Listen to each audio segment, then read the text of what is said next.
हाँ, तो पिछली क्लास में हमने शुरू की थी ऑप्टिकल थ्योरम, अपन मतलब करने वाले थे। हमने स्कैटरिंग एम्पलीट्यूड का फॉर्मूला लिखा था पहले। तो स्कैटरिंग और एम्पलीट्यूड का फॉर्मूला था 4 pi by k square summation L equals to 0 to infinity 2L plus 1 sine square delta L। ये आया था डिफरेंशियल क्रॉस सेक्शन का फॉर्मूला। और स्कैटरिंग एम्पलीट्यूड का फॉर्मूला क्या था? F theta phi equals to summation L equals to 0 to infinity 2L plus 1 by K की power iota delta L sine delta L and Legendre function of cos theta. ठीक है, ये F theta phi की equation आई थी कल वाले derivation से, और ये जो टोटल क्रॉस सेक्शन की इक्वेशन थी वो थी। ठीक है, इन केस अगर फॉरवर्ड स्कैटरिंग हो रही हो तो in case of forward scattering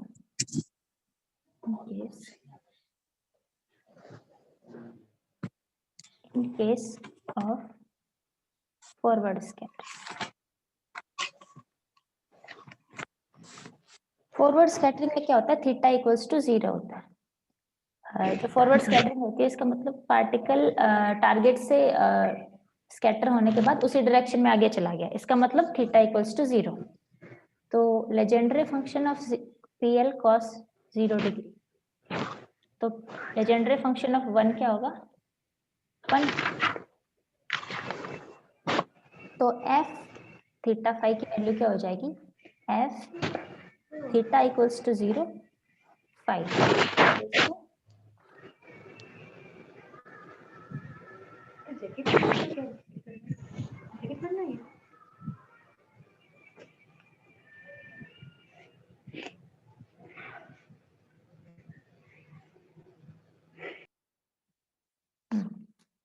तो F theta equals to 0 phi की वैल्यू क्या हो जाएगी? Summation L equals to 0 to infinity 2L plus 1 by K 2L plus 1 by K exponential iota delta L sine delta L। PL cos theta की value 1 हो जाएगी। अब ये क्या है? एक्सपोनेंशियल आयोटा डेल्टा L, तो इसको लिख सकते हैं a की power iota delta L equals to cos delta L plus iota sine delta L, ये लिख सकते हैं। अगर अपन निकालना चाहें imaginary part, only imaginary part of F theta equals to 0 phi, तो इमेजिनरी पार्ट में क्या आ जाएगा? आयोटा वाला पार्ट। तो कॉस थीटा वाला पार्ट, कॉस डेल्टा एल वाला पार्ट तो रियल पार्ट में कंसिडर हो जाएगा, और इमेजिनरी पार्ट क्या आ जाएगा? Summation L equals to 0 to infinity 2L plus 1 upon k sine square delta L. ठीक है, इतना ही पार्ट है। अब अगर इस वाली इक्वेशन को और ये वाली इक्वेशन जो हमने ऊपर लिखी है, इन दोनों को कंपेयर करें, तो हम जो टोटल क्रॉस सेक्शन है इसको imaginary part of F theta phi की टर्म में क्या लिख सकते हैं? Total cross section will be equals to 4 pi by k times imaginary part of F theta equals to 0 phi. ऐसा लिख सकते हैं इसे आराम से। ठीक है, तो ये वाली जो इक्वेशन होती है सिग्मा टी और imaginary part of F theta phi में जो रिलेशन दिखाती है टोटल क्रॉस सेक्शन और इमेजिनरी पार्ट ऑफ जो एफ थीटा फाई है उसमें रिलेशन दिखाती है, ये वाली इक्वेशन को ऑप्टिकल थ्योरम कहते हैं। This equation is called optical theorem. ठीक है, टोटल क्रॉस सेक्शन और फॉरवर्ड स्कैटरिंग एम्पलीट्यूड के इमेजिनरी पार्ट के बीच में रिलेशन दिखाती है। और ये वाली ये वाली जो इक्वेशन है ये भी दिखाती है कि जो बीम इंसिडेंट डायरेक्शन के अलोंग इमर्ज हो रही है, इंसिडेंट बीम की डायरेक्शन में इमर्ज हो रही है, it contains fewer particles than incident beam. इसमें जो नंबर ऑफ पार्टिकल्स हैं जो इंसिडेंट बीम के पार्टिकल से कम है। ठीक है,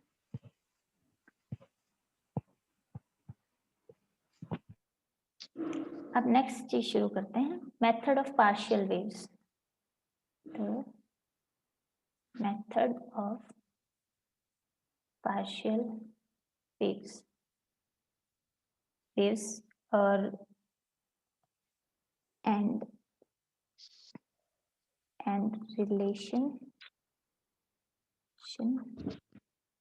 between scattering cross section and between cross section and scattering amplitude।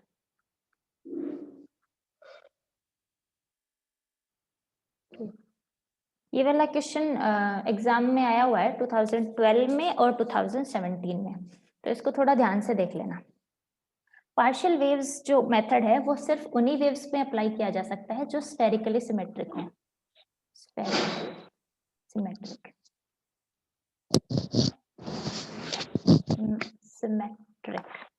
Spherically symmetric potential अगर है तो इसमें क्या होता है कि हम वेव फंक्शन को कई सारे superposition of various angular momentum components के रूप में लिख सकते हैं। एक जैसे अपन ने पहले वेव को एक्सपेंड किया था तो summation L equals to 0 to infinity के टर्म में लिखा था, किसी मतलब प्लेन वेव को एक्सपेंड किया था, या फिर स्फेरिकल वेव के सुपरपोजिशन के रूप में लिख सकते हैं। ये ऐसा करते हैं क्योंकि अपने को क्लासिकल मैकेनिक्स में एग्जैक्टली पोजिशन और मोमेंटम पता होते हैं, लेकिन जहाँ पे क्वांटम मैकेनिक्स आ जाती है और हम अनसर्टेनिटी प्रिंसिपल को फॉलो करते हैं तो हमें मोमेंटम अगर एग्जैक्टली पता है तो हमको पोजीशन की अनसर्टेनिटी इन्फिनिटी हो सकती है, मतलब पार्टिकल माइनस इन्फिनिटी से लेके इन्फिनिटी तक स्पेस में कहीं भी हो सकता है। तो इस वजह से हमको मोमेंटम एग्जैक्टली नहीं पता होता किसी भी चीज का, तो हम इसको वेरियस एंगुलर मोमेंटम स्टेट के सुपरपोजिशन के रूप में लिखते हैं। ये वाला मेथड होता है, इसको पार्शियल वेव्स मेथड कहते हैं।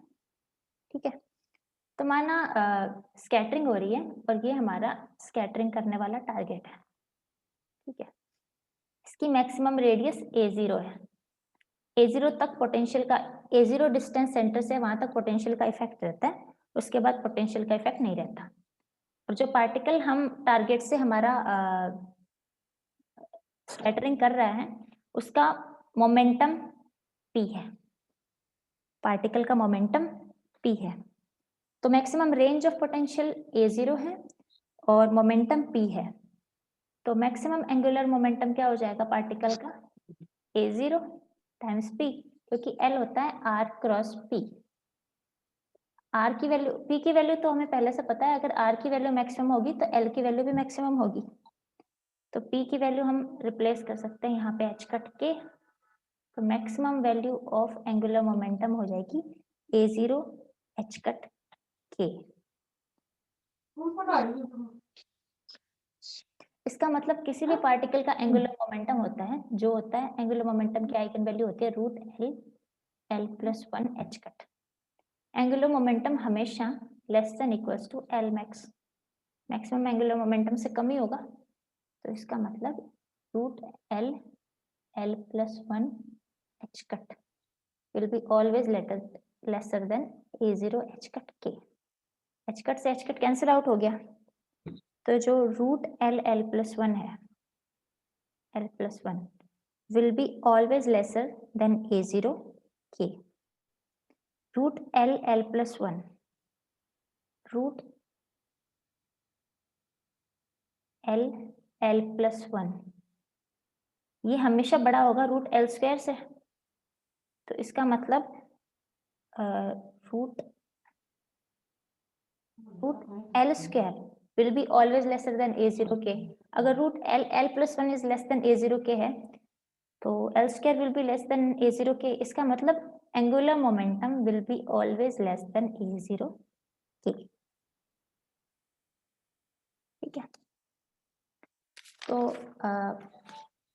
जो पार्शियल वेव एनालिसिस का मेथड है वो सिर्फ लो एनर्जी स्कैटरिंग के लिए यूज किया जा सकता है। एक तो स्फेरिकली सिमेट्रिक पोटेंशियल होता है, वहां यूज किया जा सकता है, और एक सिर्फ यूज किया जा सकता है जहां पे लो एनर्जी रीजन हो, लो एनर्जी रीजन में यूज किया जा सकता है। तो करते हैं, माना ये हमारा टारगेट है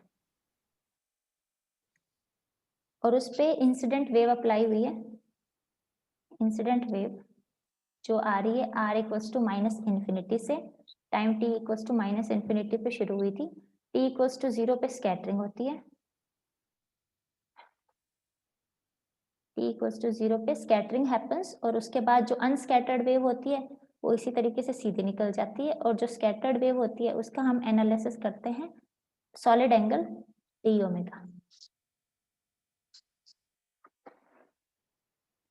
सॉलिड एंगल डी ओमेगा में, और ये वाली waves till r tends to infinity and time t tends to infinity travel करती रहती है। अब अगर हैमिल्टोनियन लिखना चाहें, इंसिडेंट बीम होती है उसकी एनर्जी का, तो हैमिल्टोनियन क्या हो जाएगा, minus H cut square by 2 mu del square plus U R. हमको पोटेंशियल एनर्जी की वैल्यू अपने को अभी पता नहीं है, ठीक है। और टाइम टी पे वेव फंक्शन क्या लिख सकते हैं, phi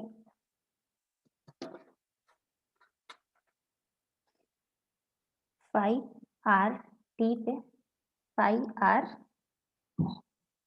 time T equals to 0 पे exponential minus iota E T by H cut, ठीक है।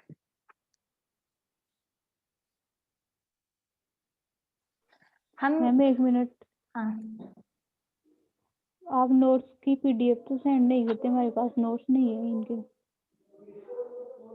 नोट्स चाहिए क्या तुम्हें? हाँ चलो कहीं से अवेलेबल करवाती हूँ मैं, ठीक है, मिल जाएंगे।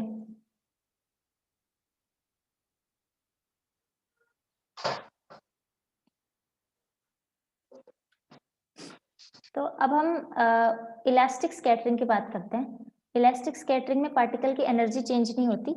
अगर इलास्टिक स्कैटरिंग में पार्टिकल की एनर्जी अगर चेंज नहीं होती तो H Sai equals to E Sai लिखा जा सकता है।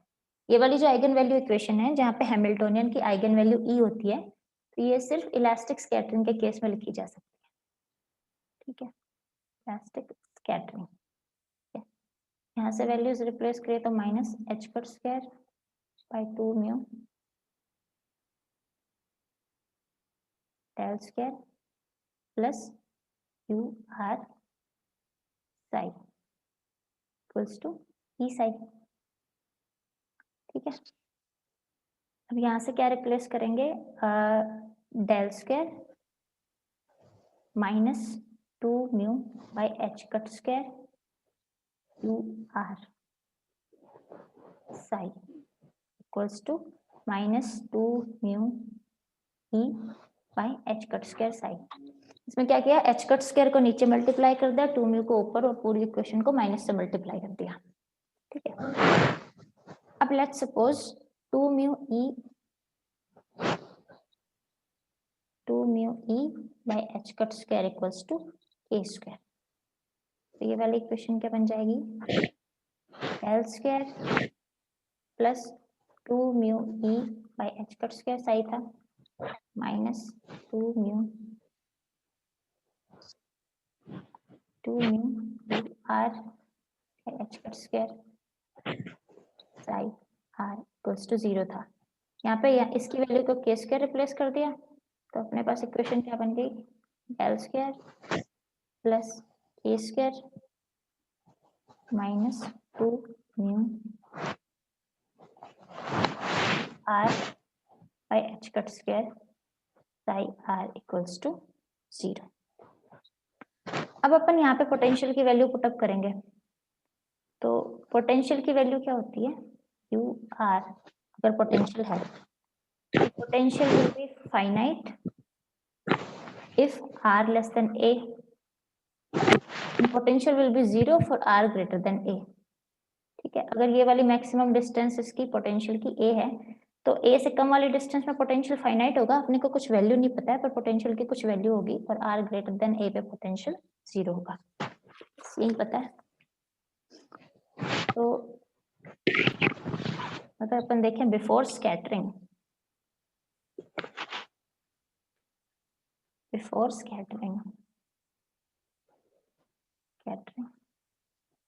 डेल स्क्वायर प्लस के square equals to psi incident R equals to 0। ये वाली चीज है बिफोर स्कैटरिंग, तो बिफोर स्कैटरिंग में जो यू आर वाली टर्म है वो वाली टर्म 0 होगी क्योंकि पोटेंशियल एनर्जी 0 थी। इस वाली इक्वेशन का सॉल्यूशन क्या निकलता है? Plane wave solution which is travelling in z direction exponential iota K z। ये जो इस तरीके की इक्वेशन होती है इसका सीधा सीधा सॉल्यूशन प्लेन वेव निकलता है और हम मान रहे हैं कि हमारी वेव z डायरेक्शन में ट्रेवल कर रही है तो इसमें सिर्फ z डायरेक्शन वाला कंपोनेंट आएगा। ठीक है, आफ्टर स्कैटरिंग भी क्या होता है? After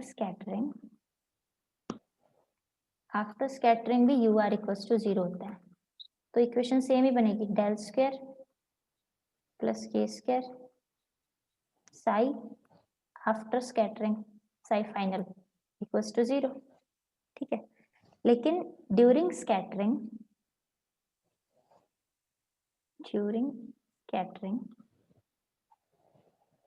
you R is not equals to 0,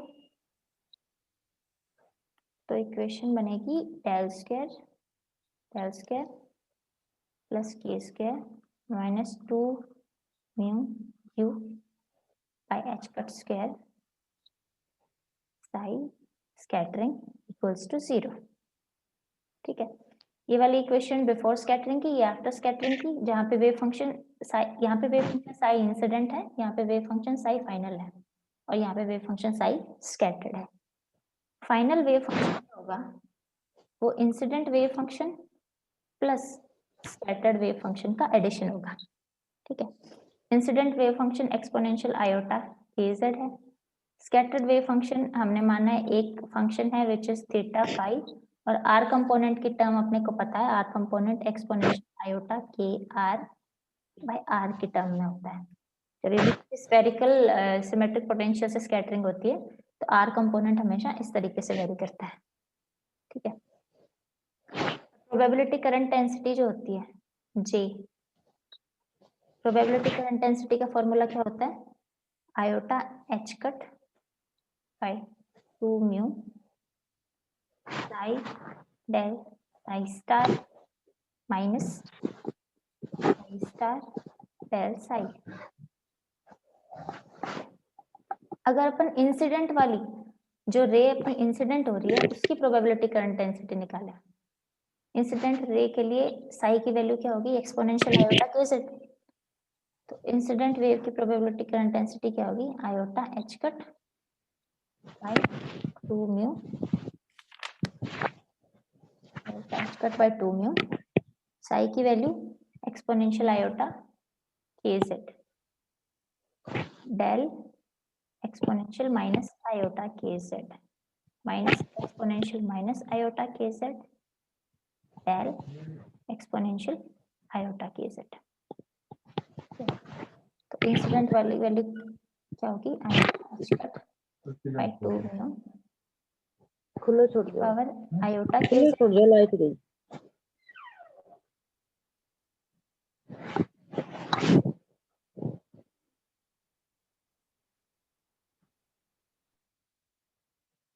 exponential iota k z minus iota के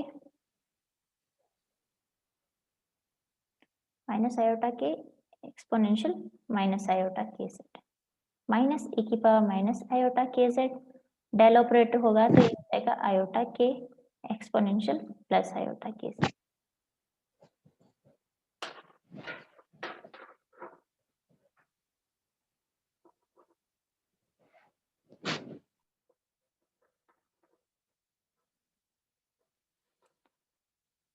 ठीक है, आयोटा के जेड से माइनस आयोटा के जेड एक दूसरे से मल्टीप्लाई होकर 1 बन जाएंगे, यहाँ भी दोनों एक दूसरे से मल्टीप्लाई होकर 1 बन जाएंगे और इसकी वैल्यू क्या आ जाएगी? Iota H cut by 2 mu minus 2 iota के। आयोटा आयोटा -1 और माइनस से माइनस कैंसिल होके प्लस बन जाएगा, 2 से 2 कैंसिल हो जाएगा और इसकी वैल्यू क्या आ जाएगी, एच कट के by mu, incident probability current density की वैल्यू। ठीक है, अब स्कैटर्ड वाले की बात करते हैं। तो स्कैटर्ड वेव फंक्शन क्या था, स्कैटर्ड वेव फंक्शन की अपने को एग्जैक्ट फॉर्म नहीं पता, लेकिन स्कैटर्ड वेव फंक्शन को हमने लिखा था F theta phi exponential iota के आर बाय आर। अब स्कैटर्ड वेव की अगर प्रोबेबिलिटी करंट डेंसिटी निकालें तो ये क्या आ जाएगा, iota H cut by 2 mu, तो H cut by 2 mu F theta phi exponential iota के are by are del F star theta phi exponential minus iota के are by are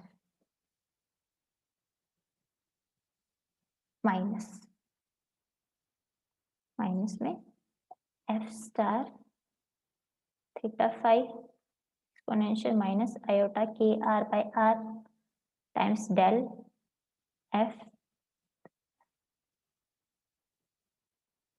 theta phi exponential iota के are by are.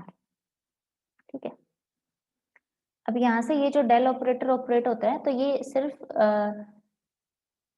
जो wave का distribution पहले theta और phi में था वो डिस्ट्रीब्यूशन तो वही रहेगा, सिर्फ रेडियली चेंज आएगा। तो एफ थीटा फाई हम यहाँ से भी बाहर आ जाएगा, यहाँ से भी बाहर आ जाएगा और दोनों से कॉमन होके ये एफ थीटा फाई के मोड का स्क्वायर बन जाएगा, iota H cut by 2 mu F theta phi के मोड का स्क्वायर। ठीक है, अंदर क्या बचेगा, एक्सपोनेंशियल आयोटा के are by are del exponential minus iota के are by are minus E की पावर माइनस आयोटा के are by are del E की पावर आयोटा के आर बाय आर। ये बचा जे स्कैटर्ड का फॉर्मूला। तो इसको आगे सॉल्व करते हैं।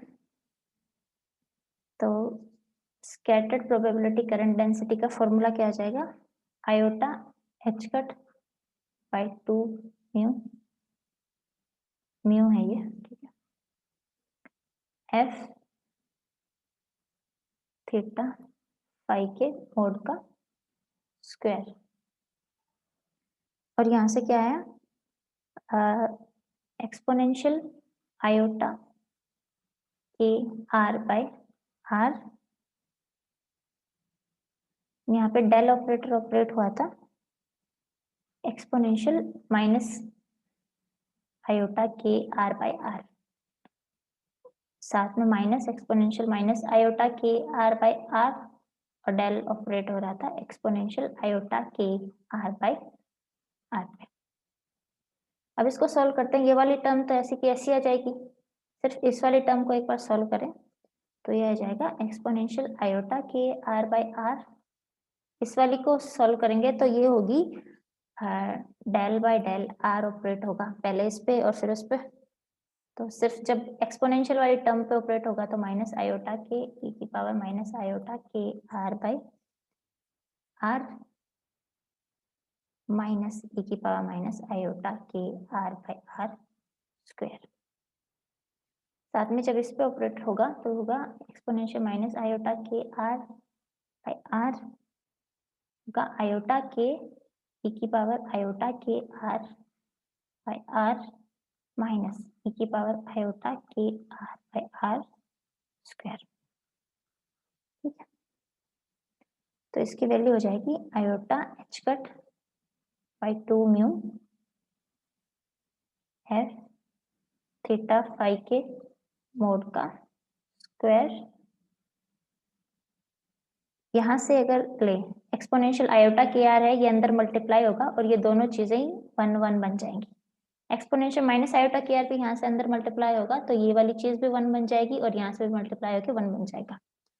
तो एक्सपोनेंशियल आयोटा के आर तो अंदर कुछ बचेगा नहीं, क्या बचेगा यहाँ पे माइनस आयोटा के by are square minus 1 by r cube minus iota के by are square minus 1 by r cube minus iota के बाई आर स्क्वायर यहाँ से, और फिर ये वाली टर्म बन जाएंगी प्लस में प्लस 1 बाई आर क्यूब।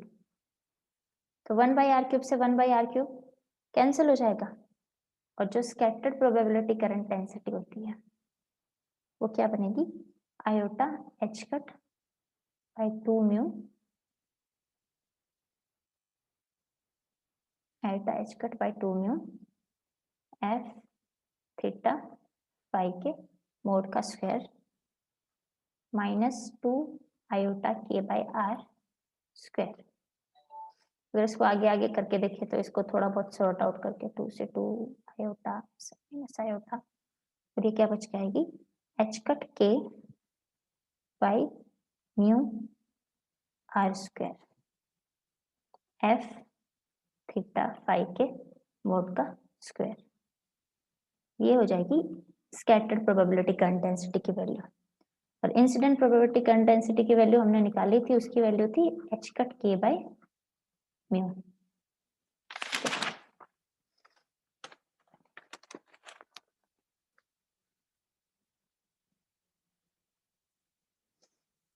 अब अगर अपन डिफरेंशियल क्रॉस सेक्शन निकालना चाह रहे हैं तो हम सबसे पहले dn की वैल्यू कैलकुलेट करते हैं, dn थीटा फाई।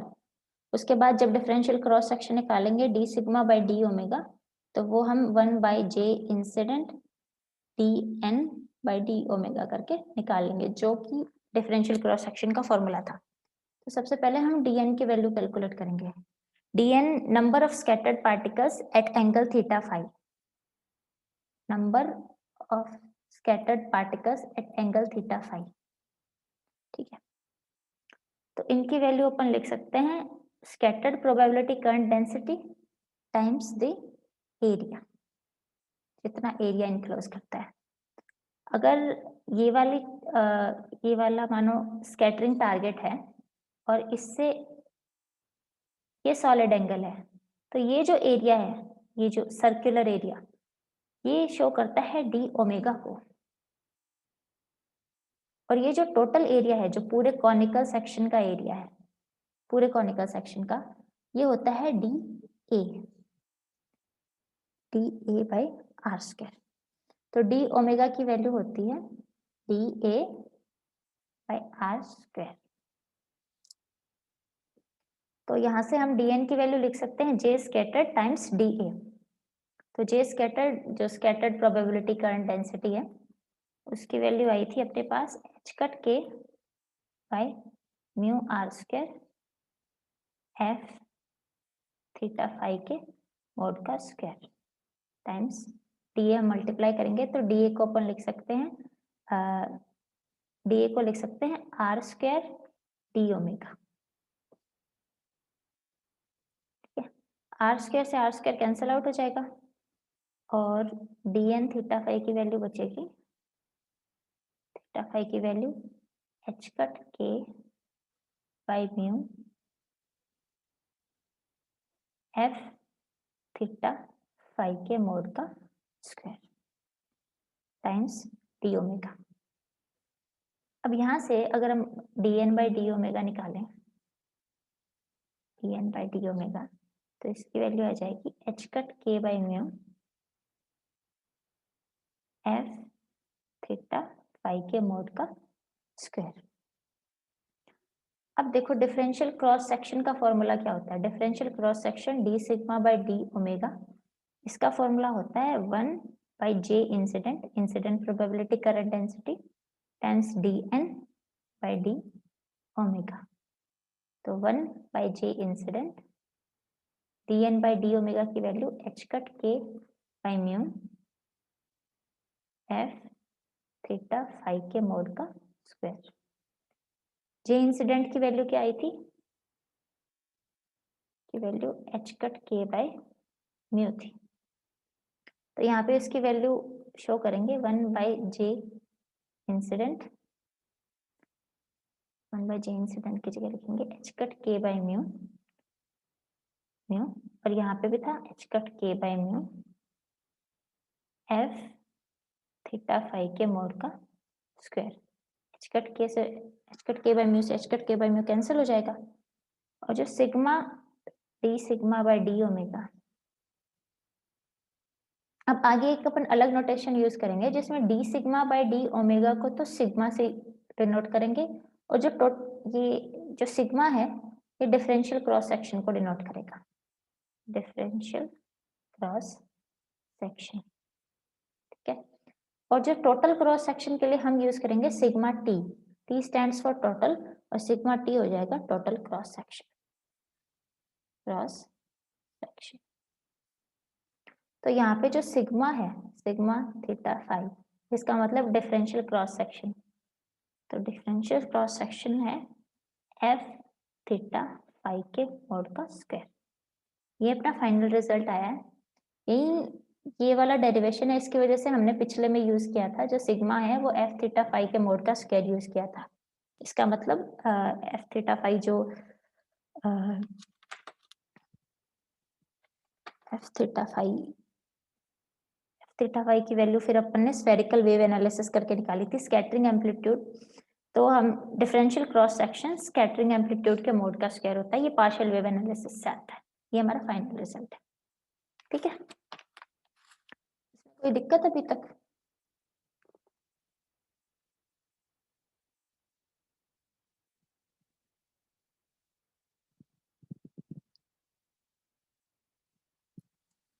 ठीक है, अब अपन नया डेरिवेशन करते हैं, scattering from delta potential.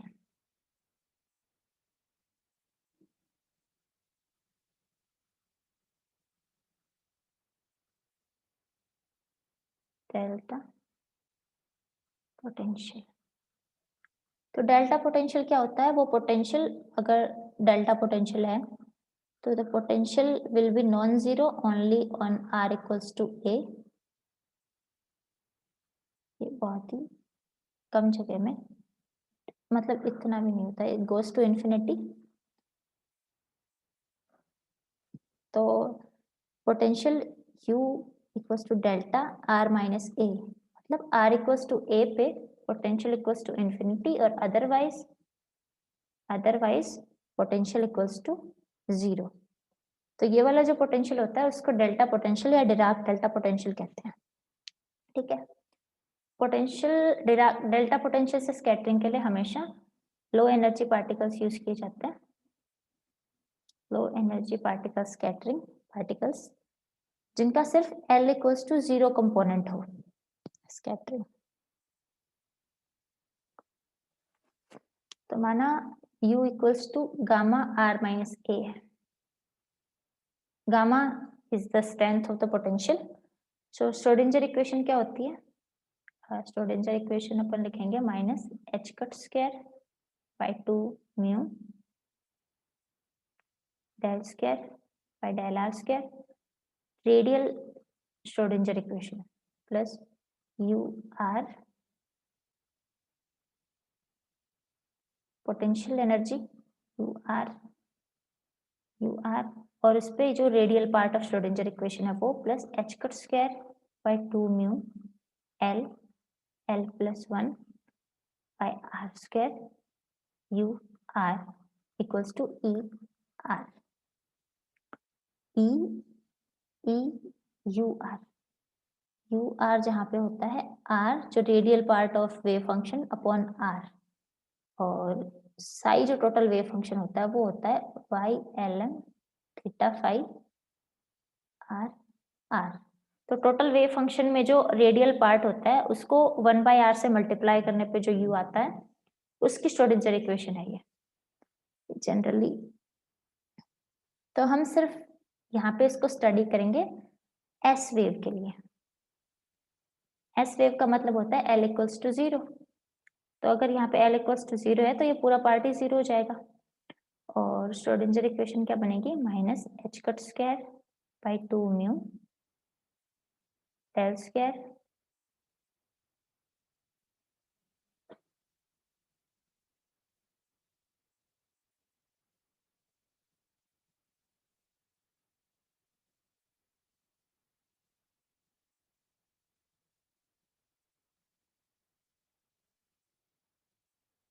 Minus H cut square by 2 mu del square U R by del R square plus U R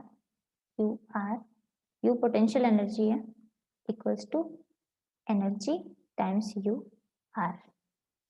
potential energy किस फॉर्म में है, यू आर, ये 0 है if R less than A, and potential energy gamma delta R minus A. Delta Dirac delta function है, तो potential energy इस form में है if R equals to A, और पोटेंशियल एनर्जी अगेन 0 है if R greater than A. This is the equation of potential energy. तो यहाँ पे पोटेंशियल एनर्जी के 3 रीजन्स बन रहे हैं, region first, region second and region third. ठीक है, तो फर्स्ट रीजन के लिए पोटेंशियल एनर्जी 0 है, तो फर्स्ट रीजन के लिए श्रोडिंजर इक्वेशन क्या हो जाएगी, Schrodinger equation, Schrodinger equation first region की हो जाएगी minus H cut square by 2 mu del square U R by del R square equals to E times U R. ठीक है, इसको अगर आगे सॉल्व करें तो ये हो जाएगी del square U R by del R square plus 2 mu E by H cut square plus 2 mu E by H cut square U R equals to 0। यहाँ पे ये u है, ये जो वेव फंक्शन का u पार्ट है इसको denote कर रहा है, पोटेंशियल एनर्जी को नहीं डिनोट कर रहा है। ठीक है, यहाँ से अब अपन रिप्लेस करेंगे 2 mu E by H cut square equals to K square. तो ये इक्वेशन क्या बन जाएगी आगे, इक्वेशन बन जाएगी अपनी इक्वेशन थी